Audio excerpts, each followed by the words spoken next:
दिलाय, जे आश्वासन दिलंय याची पूर्तता करण्यासाठी सरकारी यंत्रणा सतर्क आहे। त्या बाबतीत आमची कार्यवाही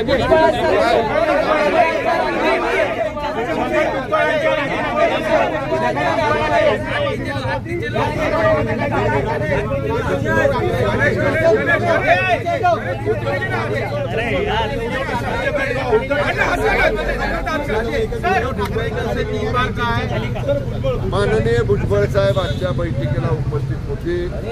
चर्चेमध्ये त्यांनी सहभाग घेतला।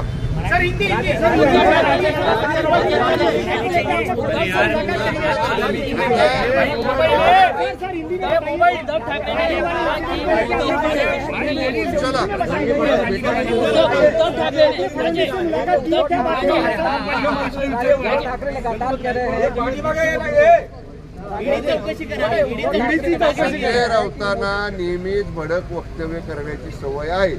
संजय राऊतांना आता शाळेत जाणारं बारकं पोरगं सुद्धा गांभीर्याने घेत नाही। त्यामुळे तुम्ही त्यांच्या गोष्टीकडे पत्रकारांनी माध्यमांनी सुद्धा गांभीर्याने बघू नका। ते जे बोलतात ते कधी खरं होत नाही। सकाळचा भोंगा वाचतो तो कधी खरा नसतो। त्यामुळे संजय राऊत असे किती वक्तव्य करत बसले तरी त्याच्याकडे गांभीर्यानं जशी बारकी मुलं आता बघत नाहीत तसं कुणी बघण्याची आवश्यकता नाही। धन्यवाद। रोजच्या घडामोडी पाहण्यासाठी राजकीय दर्शन न्यूज चॅनल सबस्क्राईब करा आणि बेल आयकॉन दाबायला मुळीच